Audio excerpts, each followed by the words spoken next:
The year is 1965.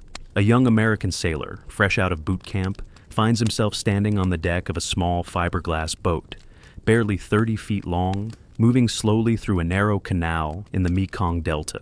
The jungle presses in from both sides, so thick he can barely see 10 feet into the vegetation. The water beneath him is dark brown, opaque, hiding whatever dangers might lurk below the surface. His hands grip a .50 caliber machine gun, and his eyes scan constantly, knowing that at any moment, the tree line could erupt with enemy fire. This is water warfare in Vietnam, and it's unlike anything the United States Navy had ever encountered before. Today, we're going to tell you the complete story of water warfare in the Vietnam War. This is a chapter of history that often gets overshadowed by stories of jungle combat and aerial bombing campaigns. But I'm here to tell you that control of Vietnam's waterways was absolutely crucial to the outcome of this conflict. By the end of this video, you'll understand how the United States Navy had to completely reinvent itself to fight a war in rivers and canals, how American sailors faced dangers that would have been unimaginable to their World War II predecessors, and how the North Vietnamese and Viet Cong turned Vietnam's vast network of waterways into their secret weapon. Let me start by painting you a picture of Vietnam's geography, because you cannot understand water warfare in this conflict without understanding the terrain. Vietnam is a country absolutely dominated by water. In the south, you have the Mekong Delta, one of the largest river deltas in the entire world. This delta covers approximately 15,000 square miles, and it's crisscrossed by over 2,500 miles of natural rivers and man-made canals.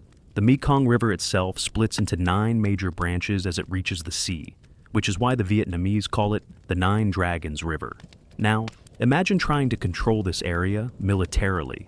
You're not dealing with a single river, or even a handful of rivers.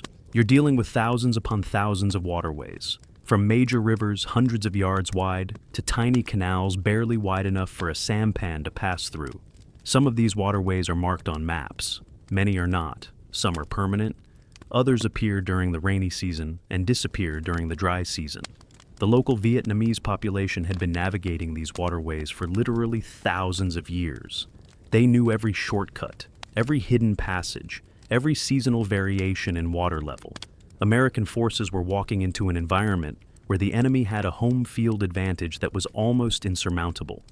In the north of Vietnam, you have the Red River Delta, which presents similar challenges. This delta is smaller than the Mekong, but still covers thousands of square miles and contains an intricate network of rivers, canals, and irrigation channels. Throughout the country's long coastline, which stretches for over 2,000 miles, you have countless harbors, inlets, bays, and river mouths that could be used for infiltration and supply. For the Vietnamese people, these waterways were the lifeblood of their civilization. The Mekong Delta was and remains the rice bowl of Vietnam, producing the majority of the country's food supply. The intricate system of canals wasn't just for transportation. It was essential for irrigation, for controlling flooding, for every aspect of agriculture in the region. Fishing villages lined the coasts and rivers, with families living on boats or in houses built on stilts over the water. Floating markets were a common sight, with vendors selling goods directly from their boats. In many areas, there were more boats than cars or trucks. Water transportation wasn't just convenient. It was the primary means of moving anything from one place to another. When the war came to Vietnam, both sides immediately understood the strategic importance of these waterways. For the Viet Cong and North Vietnamese forces, the rivers and canals offered several crucial advantages. First, they provided concealed routes for moving troops and supplies. A sampan moving through a narrow canal beneath overhanging jungle canopy was nearly impossible to spot from the air. Second, the waterways provided access to the interior of the Mekong Delta and other regions that were difficult to reach by road. Third, controlling the waterways meant controlling the rice harvest and the economic life of these regions. If you wanted to win the hearts and minds of the Vietnamese people, or alternatively, if you wanted to intimidate them into supporting your cause, controlling their access to markets and transportation was essential. For the United States and South Vietnamese forces, controlling the waterways was equally important. The Viet Cong were using rivers and canals as a vast supply network, moving weapons, ammunition, and fighters throughout South Vietnam. If American forces could cut off these supply routes, they could strangle the insurgency. Additionally, many American and South Vietnamese military bases and outposts were located along waterways, or could only be supplied by water. Protecting these supply lines was a matter of survival. Now, here's the problem that the United States Navy faced when they arrived in Vietnam. The Navy was prepared to fight World War III against the Soviet Union. They had aircraft carriers, nuclear submarines, guided missile destroyers, and cruisers. They had trained for massive blue water naval engagements in the open ocean. They had practiced carrier strike operations and anti-submarine warfare. What they did not have was any significant capability to fight in rivers, canals, and coastal shallows. The United States Navy, one of the most powerful naval forces in the history of the world, was almost completely unprepared for the type of war they were about to fight in Vietnam. Think about this for a moment. An aircraft carrier has a draft of about 35 to 40 feet, meaning it needs that much water depth to operate. A destroyer needs about 20 feet. Even smaller ships like destroyer escorts need at least 15 feet of water. But many of the rivers and canals in the Mekong Delta are only 5 to 10 feet deep, and some are even shallower. The big ships of the United States Navy were completely useless in the interior waterways of Vietnam. They could operate off the coast, and they did, providing air support and gunfire support for ground operations, but they couldn't go where the fighting was actually happening. The Navy needed new boats, new tactics, new training, and new doctrine. They needed to essentially create a brown water navy from scratch, and they needed to do it quickly because American forces were already engaged in Vietnam, and the Viet Cong were using the waterways with impunity. The story of how the Navy adapted to this challenge is remarkable. It begins with Operation Market Time, which was established in March of 1965. The intelligence community had determined that the North Vietnamese were infiltrating large quantities of weapons and supplies by sea, using steel-hulled trawlers and coastal junks to bring weapons down from North Vietnam and land them on the beaches of South Vietnam. These shipments were supplementing the supplies coming down the Ho Chi Minh Trail and were a significant problem. Operation Market Time was designed to create a barrier along the entire coast of South Vietnam that would be impenetrable to enemy infiltration. This was an enormous undertaking. The South Vietnamese coast stretches for over 1,200 miles, and the Navy had to patrol every mile of it, 24 hours a day, 7 days a week, in all weather conditions. They established a network of radar surveillance stations along the coast. They deployed Coast Guard cutters, destroyer escorts, and patrol craft to intercept suspicious vessels. They used patrol aircraft to spot infiltrators from the air. They coordinated with the South Vietnamese Navy to inspect fishing vessels and ensure they were legitimate. The operation required a massive commitment of resources and personnel. At its peak, Market Time involved over 100 patrol vessels and dozens of aircraft. The crews worked in a constant rotation, with boats spending days or weeks at sea before returning to port for resupply and maintenance. The work was monotonous and exhausting. Imagine spending 12 hours a day on a small patrol boat in tropical heat, scanning the horizon for suspicious vessels, boarding fishing boats to search for contraband, always alert for the possibility that the innocent-looking junk you're approaching might be carrying a cargo of AK-47s and explosives. But Market Time was successful, remarkably so. By 1967, coastal infiltration had been reduced to almost nothing. The Navy's barrier was so effective that the North Vietnamese essentially gave up on trying to bring supplies in by sea along the coast of South Vietnam. They simply couldn't get through. Every attempt ended with their trawlers being intercepted and either captured or sunk. This was a significant victory, and it demonstrated that with the right resources and commitment, the Navy could adapt to this new type of warfare. However, success in Market Time created a new problem. With the coastal route closed, the North Vietnamese became even more dependent on the Ho Chi Minh Trail and on infiltration through the rivers and canals of the Mekong Delta. This brings us to Operation Game Warden, which began in December of 1965 and became the heart of the Navy's riverine warfare effort. Game Warden's mission was to stop the Viet Cong from using the rivers and canals of the Mekong Delta to move supplies and fighters. This was a vastly more difficult task than coastal patrol. The Mekong Delta wasn't a defined perimeter you could patrol. It was a labyrinth of waterways extending across thousands of square miles. The enemy wasn't using steel-hulled trawlers that showed up clearly on radar. They were using small wooden sampans that were indistinguishable from the thousands of civilian craft plying the waterways every day. And the Viet Cong didn't just control remote jungle areas, they had sympathizers and infrastructure in villages throughout the Delta. American forces would be operating in an environment where every civilian might be an enemy, where every bend in the river might conceal an ambush, and where help might be miles away if things went wrong. For Operation Game Warden, the Navy needed a completely new type of vessel, and this is where the PBR comes into the story. PBR stands for Patrol Boat River, and this boat became an icon of the Vietnam War. If you've seen the movie Apocalypse Now, you've seen a PBR. These boats were specifically designed for riverine warfare in Vietnam, and every aspect of their design reflected the unique challenges of that environment. The PBR was 31 feet long and made of fiberglass. Now, you might be thinking, fiberglass? That doesn't sound very protective. And you'd be right. A fiberglass hull offers essentially no protection against bullets or shrapnel. But fiberglass was chosen for specific reasons. First, it was light, which meant the boat could operate in very shallow water. Second, it didn't show up on magnetic mine detectors, which meant the boat was less vulnerable to magnetic mines. Third, it was easy to repair. If a boat took damage, even significant damage, it could often be patched up quickly and returned to service. The PBR was powered by 2 water jet engines instead of traditional propellers. This is crucial. Propellers get tangled in weeds and water plants, which were everywhere in the Delta. Propellers also get damaged if you hit submerged logs or other obstacles, which happened constantly. Water jets had sucked in water and expelled it at high pressure, propelling the boat forward. This system allowed the PBR to operate in water as shallow as 2 feet and achieve speeds of 25 to 30 knots, which made it one of the fastest boats on the rivers. Speed was life in a PBR. If you got ambushed, your best chance of survival was often to go to full throttle and get out of the kill zone as fast as possible while returning fire. The PBR carried a crew of 4 men. You had the boat captain, who was typically a petty officer. He was in charge of the boat and responsible for all decisions during patrol.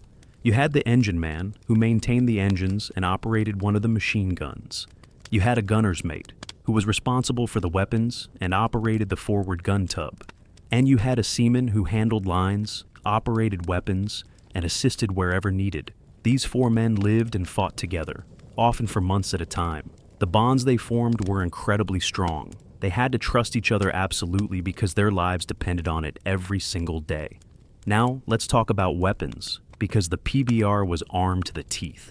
In the forward gun tub, you had twin 50 caliber machine guns. These were the same 50 caliber machine guns that had been used in World War II and Korea, and they were absolutely devastating weapons. A 50 caliber round could punch through trees, through the walls of buildings, through light armor. The effective range was over a mile. When those twin 50s opened up, they could put out a curtain of fire that would shred anything in their path. At the rear of the boat, you had another 50 caliber machine gun, or sometimes an M60 machine gun. The M60 was a lighter weapon, firing the smaller 7.62 millimeter round, but it had a higher rate of fire and was easier to maneuver. Many crews preferred the M60 for the rear position because it could be swung around quickly to engage targets on either side of the boat. The PBR also carried a Mark 18 grenade launcher, which looked like an oversized revolver. This weapon could fire 40mm grenades at targets up to 400 yards away. It could fire high explosive grenades, white phosphorus for marking targets or creating smoke screens, and illumination rounds for night operations. The grenade launcher was incredibly versatile and became one of the most used weapons on the boat. But crews didn't stop with the standard armament. They would scrounge, trade, and improvise to add additional weapons. Some boats carried extra M60 machine guns mounted on the sides. Some carried M79 grenade launchers, which were single-shot weapons that could be fired by hand. Many crew members carried personal weapons like M16 rifles, shotguns, and pistols. Some boats even mounted small mortars or rocket launchers. The attitude was simple.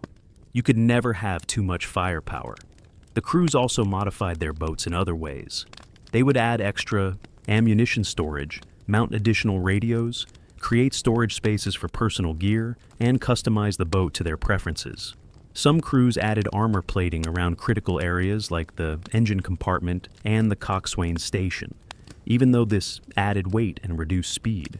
The Navy officially frowned on some of these modifications, but commanders generally looked the other way, because the crews were the ones facing danger every day, and they knew what they needed to survive. Life on a PBR was brutal. The boats typically operated in pairs, with 2 boats working together for mutual support. They would patrol assigned sections of river for days at a time, operating from a mobile base or forward operating base. The heat in the Mekong Delta was oppressive, often reaching 100 degrees Fahrenheit or higher. The humidity made it feel even worse. You were constantly soaked, either from rain, from spray as the boat moved through the water, or from your own sweat. There was no air conditioning, no shade on the boat. You just endured it. The boats would patrol during the day, stopping and searching sampans, checking identification papers, looking for weapons or contraband. This was tedious, sometimes boring work, but you could never let your guard down because you never knew which sampan might be carrying Viet Cong fighters or weapons. The crews developed a sixth sense, learning to spot suspicious behavior. A sampan riding unusually low in the water might be overloaded with hidden weapons. A fisherman who avoided eye contact or seemed nervous might be a Viet Cong scout. Women and even children could be dangerous because the Viet Cong used everyone, regardless of age or gender. At night, the work became even more dangerous. The PBRs would conduct night patrols or set up blocking positions, anchoring in the middle of a river or canal and waiting to intercept enemy movement. Night operations used starlight scopes, which amplified ambient light and allowed the crews to see in near total darkness. But these early starlight scopes had significant limitations. They were bulky. They had a narrow field of view, and they could be blinded by sudden bright lights. Many crews preferred to rely on their hearing, listening for the sound of sampan motors or paddles moving through water. The Viet Cong were masters of the night. They knew the waterways intimately and could navigate in complete darkness. They would move supplies in sampans with muffled motors or use paddles to move silently. They would string cables across narrow canals at night, sometimes at neck height, which could decapitate anyone standing in a moving boat. They would plant mines in the darkness, positioning them where they expected American patrols. Fighting at night was a nerve-wracking experience. You might hear sounds but not be able to identify their source. You might see a shape in the darkness but not be able to tell if it was friend or foe. You had to make split-second decisions, knowing that a wrong decision could get you or your crew killed, or could result in civilian casualties. The Viet Cong ambush was the nightmare scenario that every PBR crew feared. The VC would choose a location carefully, usually a narrow section of canal where the boats would have to slow down, and where there was no room to maneuver. They would prepare their positions days in advance, building reinforced bunkers camouflaged with jungle vegetation, positioning machine guns and RPG teams to cover every angle, and planning their fields of fire so that the entire kill zone would be saturated with fire. Then they would wait. Sometimes they would wait for hours or even days, absolutely motionless, with the discipline and patience that comes from years of guerrilla warfare experience. When the American boats entered the kill zone, the Viet Cong would let them get right into the middle before opening fire. The initial volley was designed to cause maximum casualties in the first few seconds. Multiple RPGs, rocket-propelled grenades, would launch simultaneously. These weapons could punch through the fiberglass hull and explode inside the boat, causing catastrophic damage. At the same time, machine guns and AK-47s would open up from multiple positions, raking the boats with fire. The sound of an ambush was distinctive and terrifying. First, you'd hear the whoosh of RPGs launching, followed almost immediately by the explosions as they hit or narrowly missed. Then, the staccato crack, crack, crack of AK-47s, mixed with the deeper bark of heavy machine guns. American crews described it as a wall of sound, so loud you couldn't hear yourself think. Tracers would streak across the water, crisscrossing from multiple angles. The air would be full of bullets, with rounds snapping past your head or punching through the fiberglass hull with a sharp crack. The training and instinct of the crew had to take over immediately. The boat captain would call out contact and push the throttles to full power, trying to get out of the kill zone. The gunners would return fire, not at specific targets initially because they couldn't see them, but putting fire into the areas where the enemy fire was coming from. The goal was to suppress the enemy enough to survive long enough to get out of the kill zone or get support. The boat would radio for help, calling for the other boat in the pair, for helicopter gunships, for any support that could reach them. If you survived the initial seconds of an ambush, your chances improved. The PBR's speed and firepower gave you a fighting chance. The Twin 50s could put out an enormous volume of fire, shredding vegetation and forcing the enemy to take cover.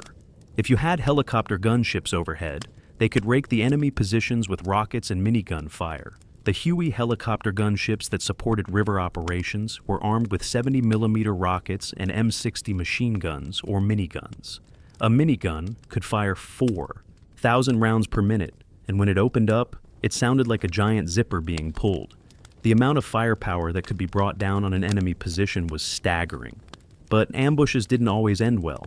Sometimes the initial volley would disable the boat, destroying the engines or killing the crew. Sometimes the boats would run aground trying to escape, becoming sitting ducks.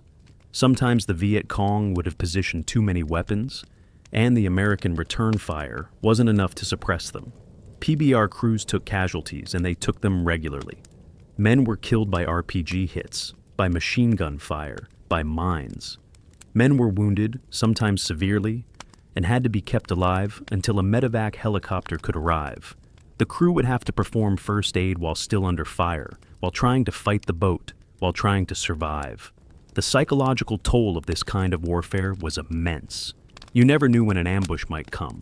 Every patrol could be your last. The stress was constant and unrelenting. Some men handled it better than others. Some seemed to thrive on the adrenaline and danger. Others were quietly terrified every moment they were on the river, but did their job anyway. Many developed coping mechanisms, dark humor, superstitions, rituals. Crews would have lucky hats or lucky weapons. They would perform the same routine before every patrol. They would make jokes about death and danger because laughing was better than dwelling on the fear. Now, let's talk about the enemy's perspective, because the North Vietnamese and Viet Cong weren't passive targets. They were skilled, dedicated fighters who adapted constantly to American tactics. The Viet Cong had been fighting on Vietnam's waterways for decades, first against the French colonial forces in the First Indochina War, then against the South Vietnamese government, and now against the Americans. They had institutional knowledge, passed down from veteran fighters to new recruits, about how to fight on rivers and canals. The Viet Cong used the waterways for several purposes. First and foremost, they used them for transportation. A sampan could carry hundreds of pounds of supplies, much more than a person could carry on their back through the jungle. The sampan was quiet, especially when paddled instead of motored. It could navigate the smallest canals and could be hidden easily by pulling it into the vegetation along the bank. At night, sampans were nearly impossible to detect unless you had patrols positioned exactly where the enemy was moving, and with thousands of miles of waterways, that was impossible. The Viet Cong developed specialized boats and techniques for moving supplies. They would waterproof weapons and ammunition, wrapping them in plastic and placing them in false bottoms and sampans, covered with fish or rice or other legitimate cargo. They would disguise fighters as fishermen or farmers. They would move during bad weather when American patrols were limited. They would use underwater routes, pushing waterproofed containers along the bottom of rivers and canals, a technique that was almost impossible to detect. The Viet Cong also used the waterways to access areas throughout the Mekong Delta. Many Viet Cong base camps were located on islands or in the interior of the delta, areas that were difficult to reach by land but accessible by water. They would move fighters and cadres from one area to another, supporting operations throughout the region. Control of the waterways gave them strategic mobility that American forces struggled to counter. For offensive operations, the Viet Cong used the rivers and canals to move into position for attacks on outposts, villages, and military bases. They could concentrate forces quickly, strike, and then disperse, using the waterways to escape. This hit-and-run warfare was extraordinarily effective and frustrating for American and South Vietnamese forces. The Viet Cong also developed tactics specifically for fighting American patrol boats. The ambush was their primary tactic, as I've described, but they constantly refined their techniques. They studied American patrol patterns, noting what times patrols typically moved through an area, what routes they favored, how they reacted to contact. They positioned scouts at key locations who would signal when American boats were approaching. These scouts might be children playing near the river, or farmers working in rice paddies, or anyone who wouldn't arouse suspicion. The Viet Cong positioned their ambushes carefully, choosing locations where American boats would be most vulnerable. They learned that Americans use speed to escape ambushes, so they would choose narrow canals where there was no room to maneuver at high speed. They learned that Americans called for air support when ambushed, so they would position their ambushes under dense jungle canopy where helicopters couldn't operate effectively. They learned to trigger the ambush with command-detonated mines, hitting the lead boat first to block the canal and trap the other boats. Over time, the Viet Cong acquired heavier weapons specifically for fighting boats. They had recoilless rifles, which were basically shoulder-fired cannons that could punch through boat armor. They had heavy machine guns, often captured American M2 50 calibers or Chinese-made equivalents, which could match the firepower of the boats. They had more and more RPGs, which became one of their most effective weapons.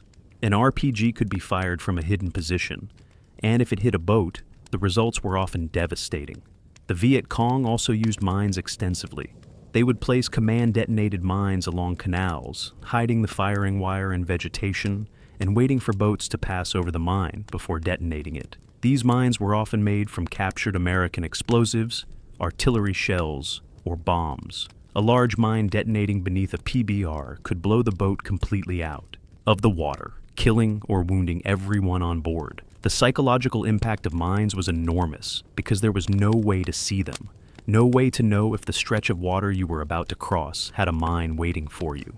They also used floating mines, which were explosive charges attached to logs or other debris, designed to drift with the current and detonate on contact with a boat. They would plant pressure mines in the mud at the bottom of canals, which would detonate when a boat passed over them. They would use magnetic mines that would attach to metal-hulled boats. The variety of mine types kept American forces constantly on edge. One particularly nasty Viet Cong tactic was the use of snipers. A skilled sniper positioned in the jungle could take single shots at boat crews, aiming for the boat captain or engineman, trying to disable the boat by killing key crew members. These snipers would fire 1 or 2 shots and then disappear before the boats could return effective fire. It was psychological warfare as much as anything, keeping the crews constantly nervous, constantly scanning the tree line, never able to relax even for a moment. The Viet Cong also conducted their own offensive operations against American boats and bases. They would stage raids on forward operating bases, trying to destroy boats and kill sailors. They would plant mines near base entrances. They would use mortars to shell bases from a distance. They would ambush supply convoys. Every aspect of American operations was contested. One thing that made fighting the Viet Cong so difficult was the problem of distinguishing combatants from civilians.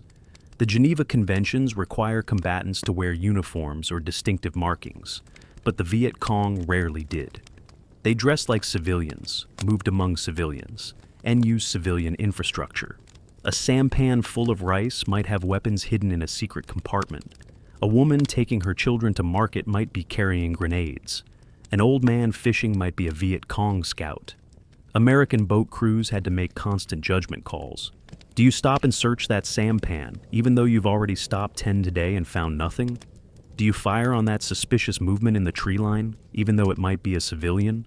Do you trust that fisherman waving at you, or is he signaling to an ambush party?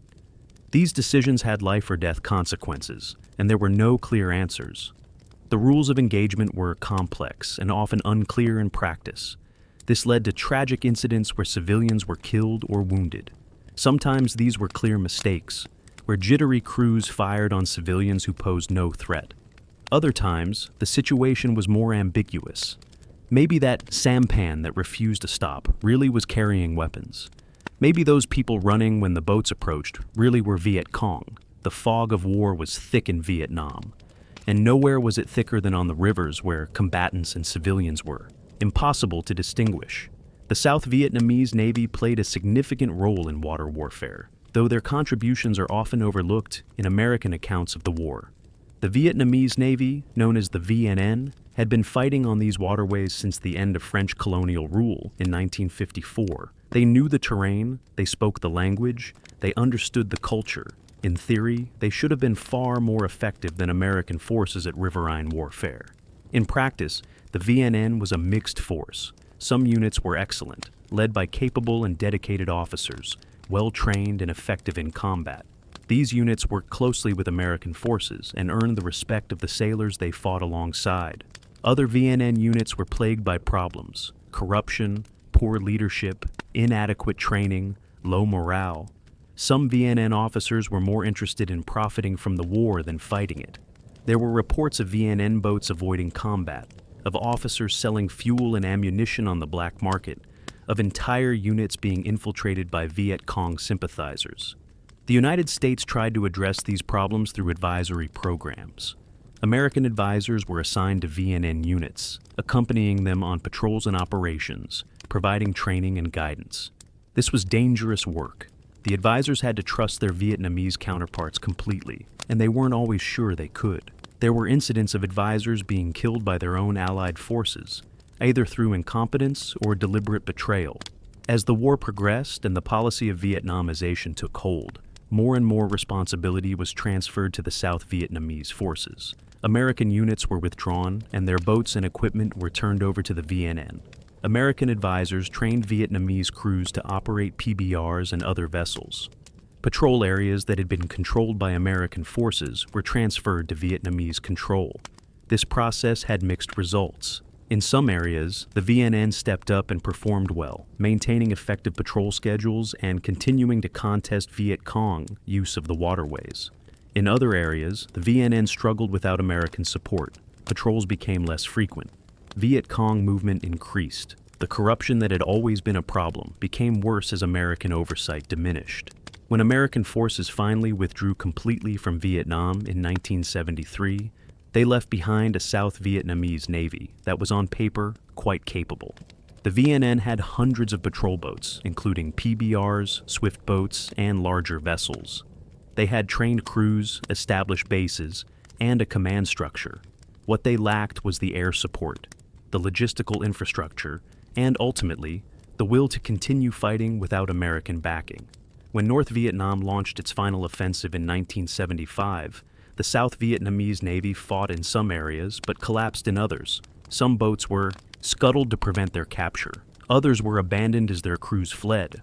A few made it out to sea and eventually reached other countries, their crews becoming refugees.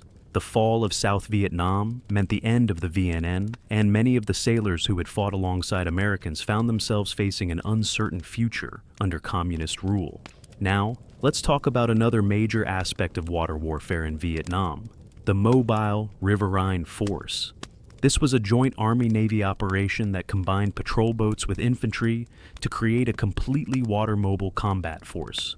The concept was borrowed from the French, who had used similar tactics during their war in Indochina in the 1950s, but the Americans took it to a whole new level. The Mobile Riverine Force was built around specially converted landing craft. These weren't the big ocean-going landing craft from World War II. These were smaller versions designed specifically for river operations. The armored troop carrier could carry about 40 fully equipped soldiers. These boats were essentially floating personnel carriers, with armor plating to protect the troops inside, and machine guns for fire support. Then you had monitors, which were floating tanks. These were converted landing craft mounting serious firepower: 40mm cannons, 20mm cannons, 50 caliber machine guns, Mark 19 grenade launchers, and sometimes even flamethrowers. A monitor could bring devastating firepower to bear, suppressing enemy positions and supporting infantry assaults. They were slow and couldn't navigate the smallest canals, but on the larger rivers, they were formidable. The Mobile Riverine Force also included command boats, aid boats serving as floating medical facilities, refueling boats, and repair boats. It was essentially a complete military base that could move anywhere the waterways allowed. The force could operate independently for weeks at a time, carrying all its own supplies and support. A typical Mobile Riverine Force operation would begin with intelligence suggesting Viet Cong presence in a particular area. The force would load soldiers from the 9th Infantry Division onto the armored troop carriers, form a convoy with monitors and support boats, and transit to the operational area. This transit could take hours, moving through winding rivers and canals, always alert for ambushes or mines. Once they reached the area of operations, the boats would approach the landing zone. The monitors would lay down suppressive fire, their cannons and machine guns raking suspected enemy positions.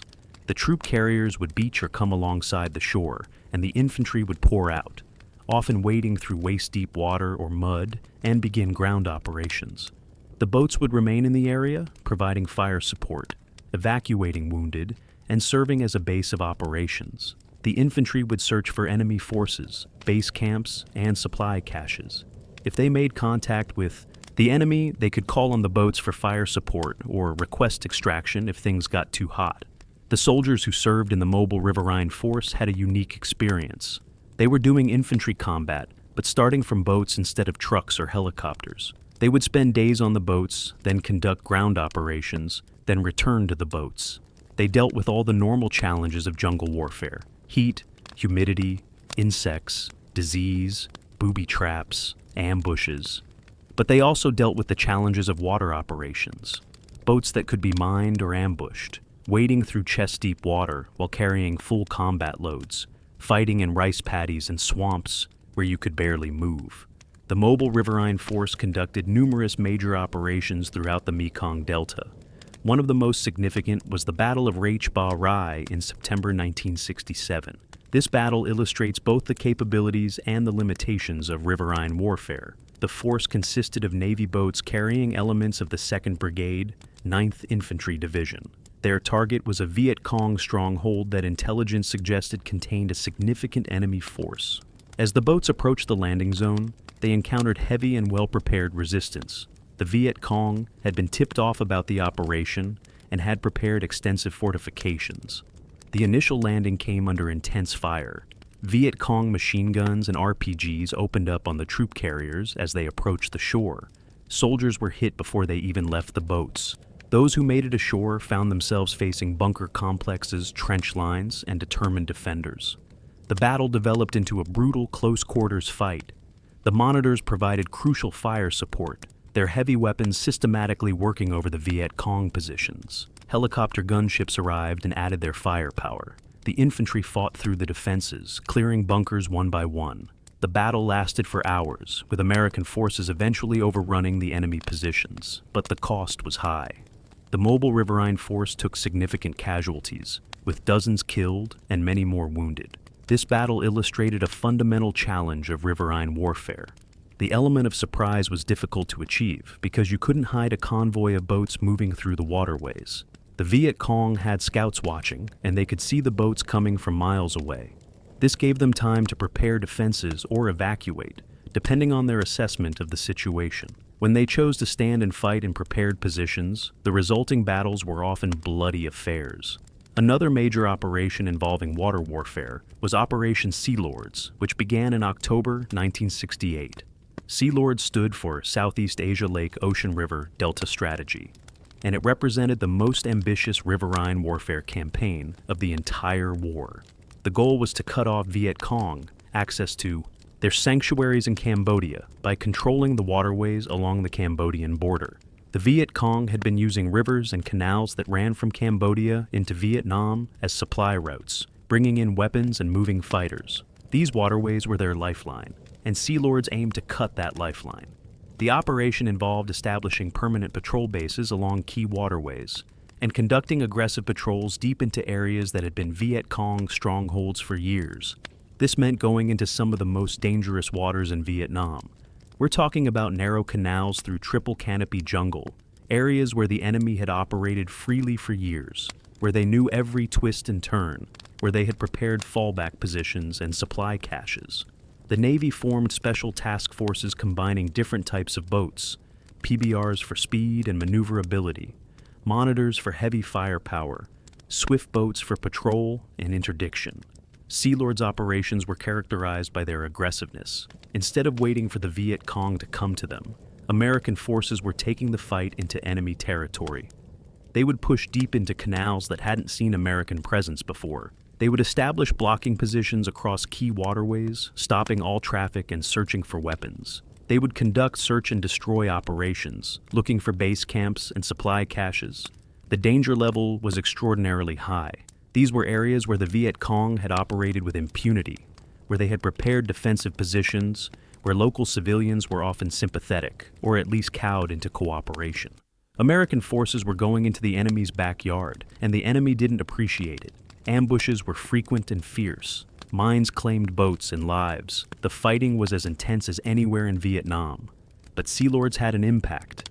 It disrupted Viet Cong supply lines, forced them to find new routes, destroyed base camps and supply caches, and demonstrated that no area was safe from American forces.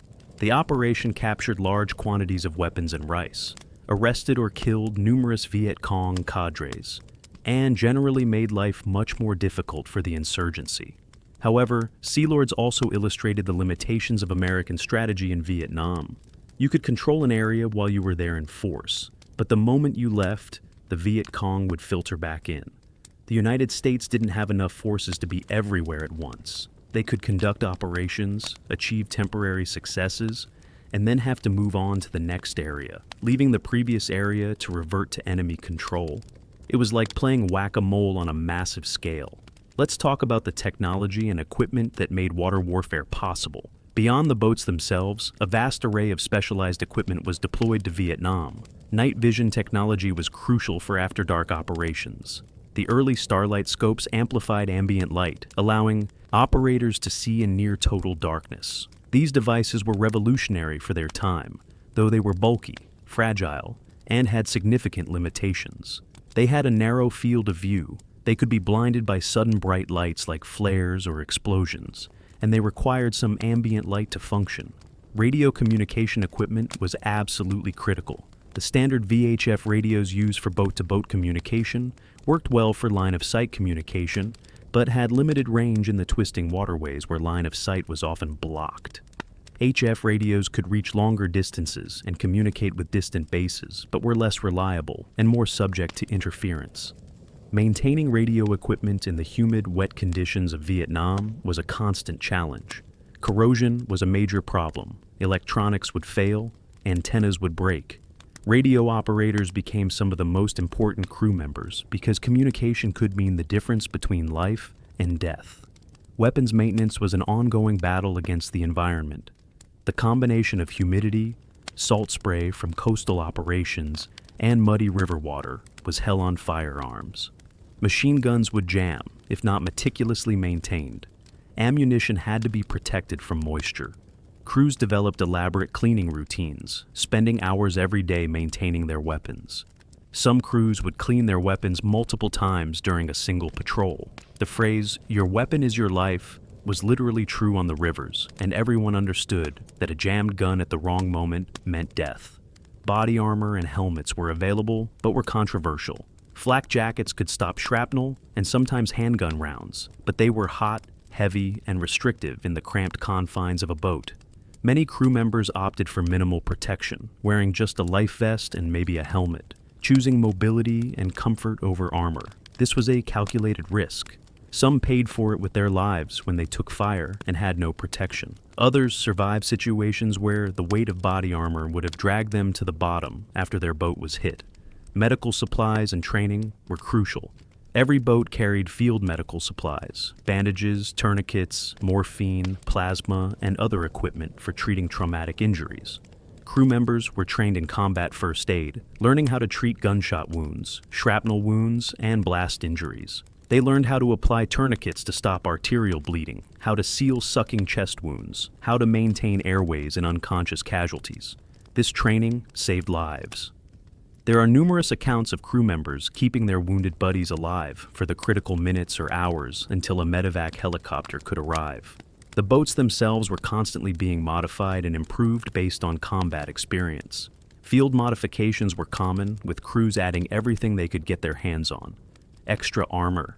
Plating was welded around critical areas, the engine compartment to protect the engines, the coxswain station to protect the boat captain, around ammunition storage to prevent a catastrophic explosion if hit.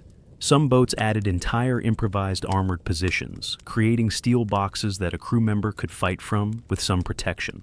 Weapons were constantly being added and upgraded. Crews would mount extra machine guns, add grenade launchers, even experiment with more exotic weapons. Some boats mounted small mortars, some added rocket launchers, some mounted captured enemy weapons. The Navy officially controlled what modifications were allowed. But in practice, commanders often looked the other way because they understood that the crews were the ones facing danger and they needed to feel they had every advantage possible. One interesting modification was the addition of ceramic armor tiles to PBRs. These tiles were developed specifically for Vietnam and could stop small arms fire and shrapnel while being lighter than steel armor. They were added to critical areas of the boats, providing protection without adding excessive weight that would slow the boats down. This was the kind of practical innovation that emerged from combat experience. The environmental conditions in Vietnam created unique challenges that affected every aspect of operations. The heat and humidity were oppressive and unrelenting. Temperatures routinely exceeded 100 degrees Fahrenheit, and the humidity was often above 90%. This combination was exhausting. Crews would go through gallons of water during a patrol, constantly drinking to avoid heat exhaustion and heat stroke. Despite this, heat casualties were common, with men collapsing from heat-related illnesses. The tropical rain was another challenge.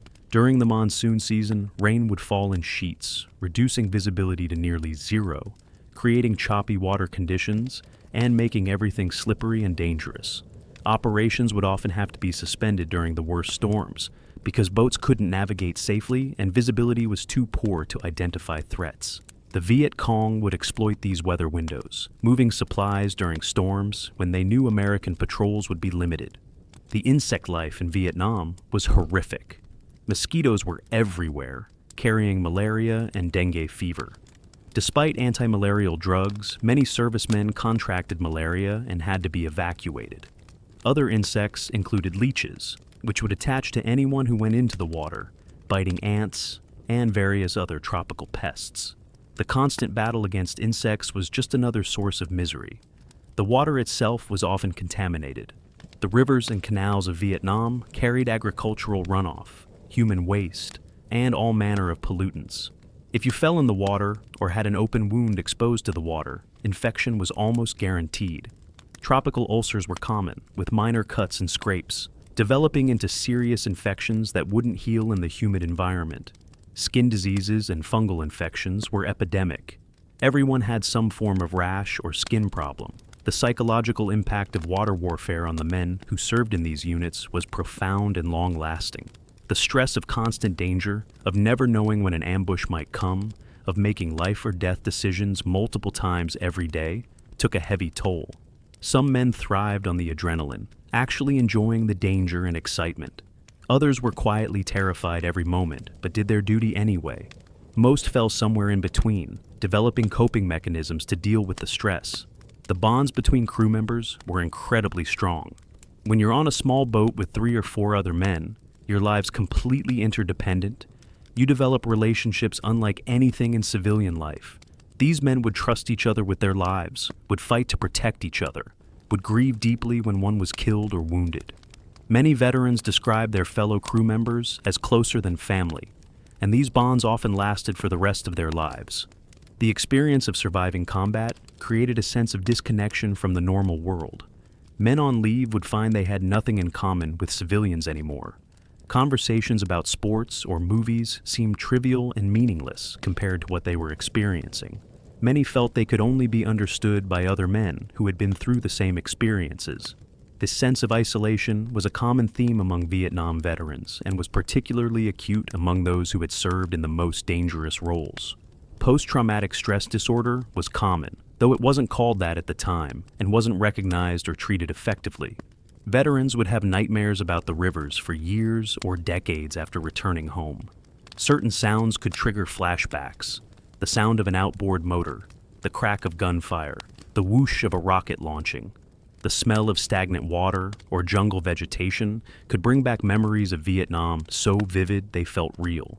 Many veterans struggled with survivor's guilt, questioning why they survived when friends didn't.